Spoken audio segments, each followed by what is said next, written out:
Hey guys! So here I am in my Passover kitchen. You can see behind me. See, I have my red. Everything's covered.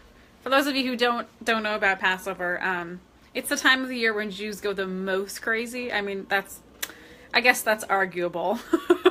But we cover everything. And so I'm in my kitchen that I transformed into my Passover kitchen. And I'm going to teach you guys how to make the really yummiest, I think, guacamole in the world. Because I've just been so many places where, first of all, they call it like avocado dip. And I'm like, that's not a thing. Hey, Maita, you joined. So awesome. So yeah, avocado dip is not a thing. That's what people call it when they don't know that it's called guacamole. And so that's that. So I'm going to show you guys how to make it. And how to make it really well, because I've been to places where it's just like not very good and the avocado just kind of tastes bland, or just the whole thing tastes like onions. And so what I realized is just like so many things, that it's so easy to do right, but it's also really easy to, I'm trying to get in the sun more, there you go. It's also really easy to mess up. So I'm just going to show you guys the really easy way to make it. I'm also going to explain, I wrote down here so I wouldn't forget, yeah, how to make it really good so that it's not bland and boring. And how to be able to add onions to it so it has like an awesome crunchy kick, but doesn't just like taste like a mouthful of onion. And you can use this trick also when you ever want to add onion to a salad, because onion can be really good in a salad, but if you don't do this, then it just tastes like a mouthful of onion, which is no fun. Also, I'm going to explain to you why it's so good for your heart and your skin and your mood, and how it even is good for weight loss, and how to choose a good one and extend the shelf life. So here you are, balanced up there. Hey guys. Okay. Although, you know, I wonder, can you see better? Is it better? No, if I do it like that, that's definitely not better. Plus it's annoying for you to flip it around, right? Okay. So first of all, here's my little onion. I already used some of it. But this is actually, you know what, I'm not going to do that first. The first thing I'm going to do is, first of all, we're using a fresh lemon. If you ever are making like something awesome and fresh and then you use like fake lemon, that is your guarantee that you're going to make it taste bad. Or at least like not amazing. It'll just be like, oh, that's okay. Fresh lemon is really important. So a lot of places that I cheat and I'll use like, you know me, I use like frozen vegetables all the time, and that's fine. But don't use like the fake lemon in a jar. I even have like a little juicer thing, which I got for like 99 cents. Okay, so I'm just juicing it. And see how fast that is? And pouring it on my plate. Can you see? Yes, you can. Okay. Whee! There it is. I'm going to do the other side too, because I want a lot of lemon, because I like it really lemony. Hey, Lisa! If you only like it a little lemony, then you can use less. But I wouldn't use less than I wouldn't use less than half of like one good sized lemon. And I'm pouring it in, and I'm making sure, or I'm trying to make sure at least, trying is the key word here, to not get, oh, I dropped them all in, to not get the seeds in. So I'm just going to pull them out, because the truth is that seeds are really bitter. And if you accidentally leave them in and then someone's eating it and they get like a bite with the seeds in it, they're going to be like, ew, this guacamole is nasty. So that's something to be careful of. Now, can you guys see that like there's lemon juice in there? Okay. Now, it's important to do that first. And I'll tell you why. Because now we're going to cut up our onion. And the trick to having the onion taste good instead of taste gross and super oniony is, number one, that we're going to cut the onion into really little pieces. And number two, that we're going to let it sit in the lemon juice. And that's going to like take the like burn your face off element out of it. Right? And so that's that. So yeah, so I'm going to slice it really thin like that. And like if I was putting this in a salad, I would still cut it really thin.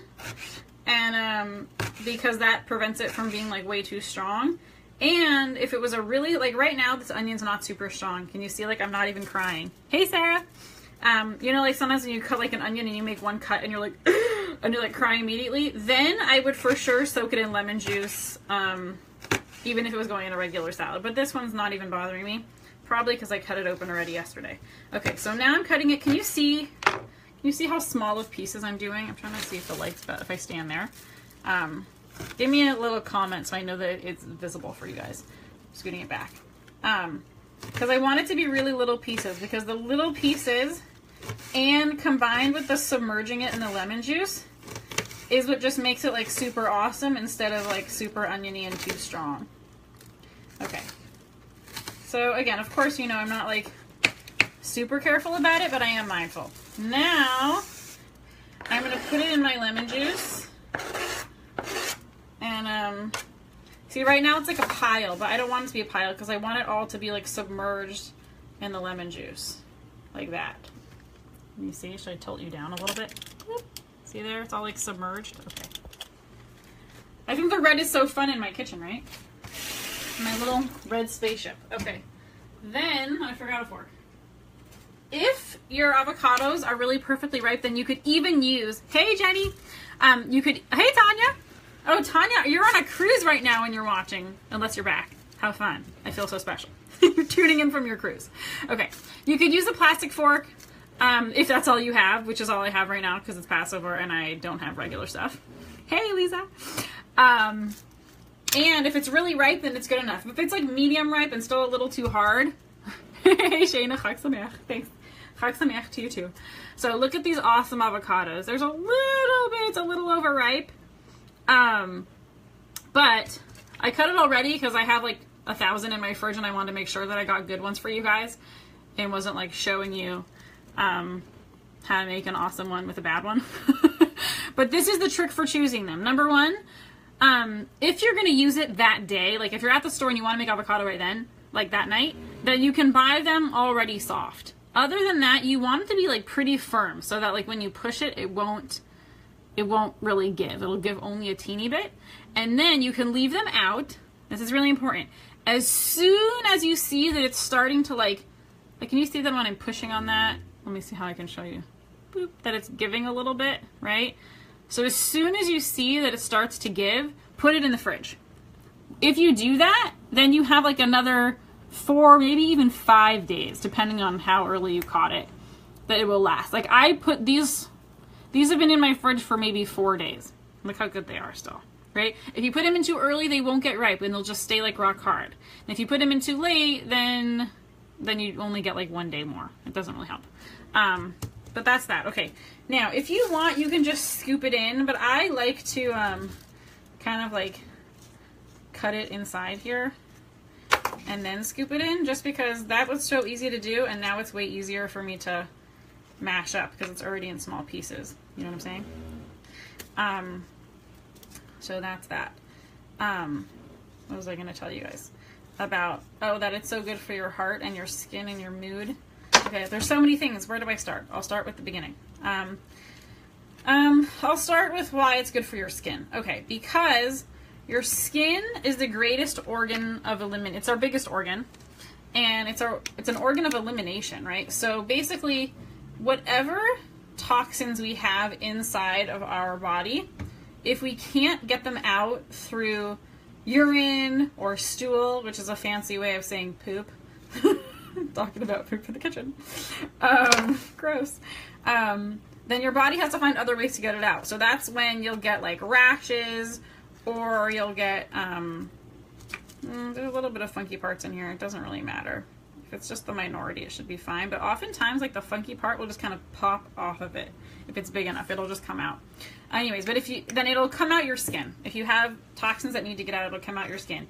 And specifically, if you're using bad fats, that will play a tremendous role in like acne. So like if you're, if you're, you know, on Passover and you're, for some reason, didn't know that I said definitely don't buy cottonseed oil or all of like the processed stuff on Passover, they use cottonseed oil. Like if you bought like candied nuts or something, they used cottonseed oil, or you bought anything. If you bought mayonnaise, they use cottonseed oil. I don't know why. I do know why. It's because it's cheap. That's why they do it. But I definitely don't recommend it. So I'll just tell you this and then I'll smash it up. So the bad oils will clog your skin, and that's what's going to give you a lot of acne for a lot of people. It also throws off your hormones, and so that affects for a lot of people. But if instead you're using good fats like avocado, and I would say avocado is like probably the least controversial fat in the nutrition world. I don't think anyone would disagree with me. Anyone, that avocado is good for you. And so for that reason, it's really good. Not that everyone agrees, but it's good because it won't clog your pores. In addition to that, one of the biggest things that affects our mood is imbalanced blood sugar. And what that means is, like, you know when you're just really mean for no reason? Like no one did anything to you, but you're just yelling at everyone? That's usually, I would call that a bad mood. And that would be like a low blood sugar mood, which is why then, like, if you suddenly eat something, then you feel better. So one of the biggest things that you can do to prevent that from happening in the first place is eating good quality fats like avocado. So see how I'm just like mashing it up as we're talking? Can you see? I'll scoot it back so you can see better. But see, even this like little puny plastic fork is doing the job because they're ripe enough. There's a little black piece I'm pulling out, but I don't really need to. So there's that. It also promotes weight loss. How could fat promote weight loss? Good question, guys. I'm so glad you asked. Oh, hey, Mommy. My mom's watching from Connecticut. You guys want to be proud of my mom? So she is at this like Passover program, but she's one of the speakers there because she's so fancy. And I'm so proud of her, and you guys can be proud of her too. And if you want to hear what she has to say, you can join her Facebook group, which is called How to Be Less Crazy with Jewel Saffron, because she's so good at telling you how to be less crazy, because we're all crazy.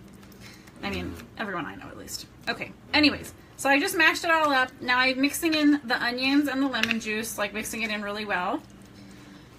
And then, my hands are all dirty, that's okay. And then I'm going to put a little salt.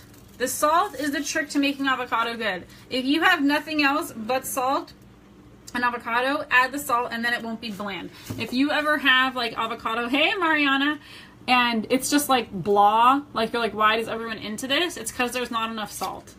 But so you just gotta, of course I recommend using a good salt. I'm using the pink Himalayan salt. It can usually take a lot of salt, but you don't want to do too much because then it just will taste like salt. So I would do like a bit at a time. My phone says it's low battery. That's okay. It shouldn't hang up on us. So we mix it all together. Now, because I put all this lemon juice, it also should stay green for a while. Because as long as it's not really touching the air, right? Because it has like the lemon juice is like a barrier between the air and the avocado. So now honestly, this could probably stay green, the color that it is, for like, I don't know, 30, 40 minutes without even changing a little bit. Hey, Kayla. Oh, Kayla. Oh, I'll talk to you later. Not everyone has to hear what I have to say for you. Anyways, okay, so that is why it's really good for that. I was going to tell you why it's really good for weight loss also is because one of the reasons why people gain weight a lot is because they just are eating too much, right? And that's like, wow, you didn't need me to tell you that. You're so smart. But you did need me to tell you that because the reason why they're eating too much is not just because you have no willpower. It's because you're not eating enough fat. Fat is what creates the sense of satiety, of being satiated, of feeling full. So if you're trying to lose weight by being on a super low fat diet, the reason why you feel hungry all the time and you just can't stop eating is because you're on a low fat diet. So that's why you're hungry all the time. So if you can include some really healthy, good quality fats like this amazing world's best guacamole, then you will feel full and you'll be able to eat a normal amount and not just like keep grazing and being hungry and like eyeing everything in sight, feeling like, why can't I stop? What's wrong with me? There's nothing wrong with you. Your body is smart and you're hungry because you didn't get enough fat. So if you add some more good fat, then you'll be able to feel full. What I often will add to this, but I don't have it because it's Passover, even though I probably could have got it, but for me, simple is easier, is I add in also, you know when you buy like the pickled jalapeños like in a jar and it comes in the brine, I'll add like a little bit of the brine to this, and that also gives it like a really amazing, yummy kick if you like things to have a kick. I think that's mostly what I wanted to share with you guys. That is the most amazing avocado in the world. If you have any questions, what else did I want to tell with you? I'll tell you something else about fats for a second while I have you here. Is that when I'm working with my clients, I see a lot of people that have a lot of fear of fats. And that's also because of like the media has taught us to be afraid of fats, and that fats are going to make us fat, and they're going to give us diabetes, and they're going to cause cancer and all these things, which is really not true. Bad fats will, but not good fats like these. And what I kind of compare good fats to, and you're going to laugh, unless you know me, then you'll laugh with joy instead of laughing at me, I compare that to like unconditional love, meaning that it's why do I say that? Not because I'm big into like food, like emotional eating, but because unconditional love is something that we legitimately need in our life, right? That's something we need. We need it in order to have healthy relationships. We need it in order to just thrive in general. We need that. And when we don't get it is when we start looking in unhealthy places, right? That's when we start like hanging out with the wrong crowd, or like drinking too much, or whatever distractions we look for, because we're not getting our true needs met. So the same thing happens physically when we're not getting enough good fats, because we literally need them. But when we have it, it satiates us, right? That's the difference. Like, you could crave sugar all day long, and if you eat a bunch of sugar, the more you have it, the more you're going to want it, and the worse you're going to feel. So that's like conditional love, right? Like if you have the attention of like some jerk person, right? Guy or girl, like but maybe like the more attention they give you, the worse you feel. But if it's like the love of someone that you have a real relationship with, that is like a unconditional love, like a good relationship with your parents or whoever you have a good relationship with, you crave that, but the more you get it, the better you feel, and it satiates you. It's not like this bottomless pit of endless hunger, right? And the same is true with fats. So if you have good quality fats, you will crave them, but once you have enough, it will satiate you, and you'll feel like you got your needs met. And so that's something I definitely encourage you guys to think about, of, you know, being more in touch with yourself, and not just like your food cravings, and also your emotions of what are the things that you really need and what can you do to meet those needs. Because only when we have our fundamental needs met do we really have the opportunity to go bigger and go further and make a bigger impact, which I'm assuming all of the awesome people on here, you want to make an impact with your life, right? Anyways, so this will help you do that. So I hope that's helpful. If you have any questions or anything, let me know. I wanted to practice giving you guys an intro because I realized I haven't been, and there's very gratefully a lot of new people in the group. And so just to give you a little recap of why I think it's worth listening to me talk about this, other than the fact that I'm hopefully a little entertaining, I'm hoping, I'm a strategic nutritionist. And so what that means is that I teach people how to use food as medicine to balance their hormones so that you can basically feel awesome all the time. So heal whatever hormone imbalances you have, whether that's PMS or PCOS or infertility, so that you can lose weight easily, be full of energy, and essentially just be the person that you're trying to be, and do that in the simplest way possible. Because I find a lot of people, when you're trying to be health conscious, it can be very overwhelming, and it can feel like there's so much to do. And it's true, there are a million things that you could do, right?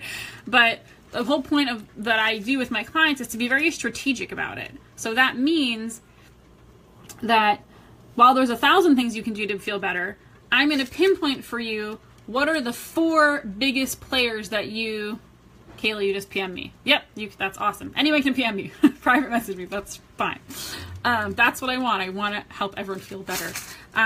But the point is essentially that if you're intentional and strategic about it, that I identify for you what are the 3 or 4 things that are going to make the biggest difference, so that you can feel really awesome quickly, right? So you don't have to make the changes. You don't have to be like super careful about everything. You don't have to be like that person who can't eat out anymore, or can never, go to a birthday party, or all these things. You can have balance in your life and know what to focus on, and know what are the most important things that are going to make the biggest bang, I'd say, for your bite instead of for your buck. So yes, so I wanted to share that with you guys, because I think that realizing that, first of all, having healthy food, yes, generally is awesome, and I encourage everyone to do that. But I think when you see it from the perspective that it can really make a profound impact in your life, not just generally, but whatever it is that you're struggling with, whether that's, you know, indigestion or horrible PMS or moodiness or whatever it is, it's not the kind of thing like, oh, makes a little better. For a lot of people, pretty much all of my clients, they're able to feel tremendously better very quickly. And so that's really awesome. And so I wanted you guys to know that you have that option available to you. And it doesn't have to be complicated or difficult. So let me know if you have any questions. I'm here to help. And I love you all. And happy Passover for those celebrating. And I'll talk to you soon. Okay, toodaloo.